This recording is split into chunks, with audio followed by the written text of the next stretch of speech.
करोड़ करोड़ करोड़। जिसने भी उसका भाग्य लिखा है, पता नहीं उसे हमसे क्या शत्रुता है। किसी को क्या दोष देगा लिया जब अपने ही भाई विरोधी के पक्ष में हो। अपने भाइयों को तो तुम नियंत्रण में कर लोगे,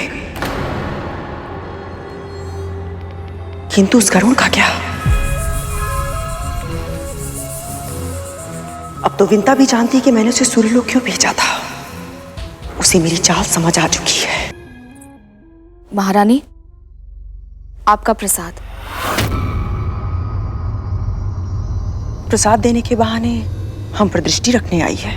नहीं महारानी, मैं भला ऐसा क्यों? तेरे स्पष्टीकरण में रुचि नहीं है मुझे। प्रसाद रख और जा यहां से। मेरे पुत्र शीघ्र ही यहां वापस लौट आएंगे।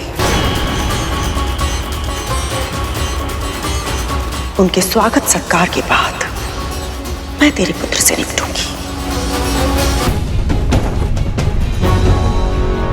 अरे गरुड़, तुम पृथ्वी की ओर क्यों जा रहे हो? हमें तो सूर्यलोक जाना था ना गरुड़।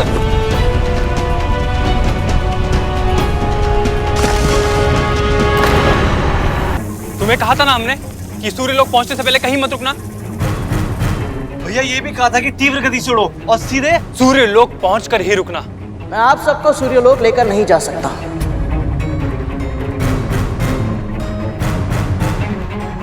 हमारे आदेश का उल्लंघन कर रहे हो गरुड़। तुम हमारे दास हो और जो हम चाहेंगे वही तुम्हें करना होगा, नहीं तो फिर हम तुम्हें दंड देंगे।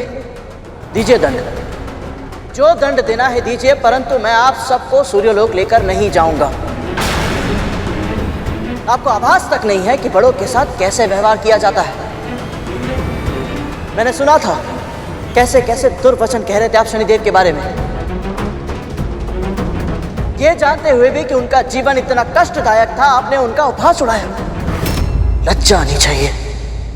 उनके सैनिकों पर आक्रमण किया, उन्हें चोटिल किया, फिर भी शनिदेव ने आप सबको स्वस्थ कर वहां से सुरक्षित जाने दिया। और आप सबने क्या किया?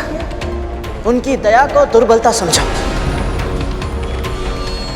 बहुत बड़ी भूल की आप सबने। केवल और केवल हमारी माओ की पूजा और प्रार्थना का परिणाम है कि शनिदेव की वक्र दृष्टि से बच पाए हम।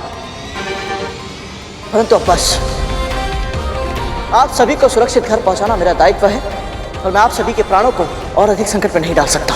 उसने साहस भी कैसे किया मेरे पुत्र को अपने साथ ले जाने का, वो भी मेरी आज्ञा के बिना। कुछ अधिक ही बुद्धिमान हो गया है वो। कल रात आया था मेरे पास तेरी मुक्ति की विनती करने।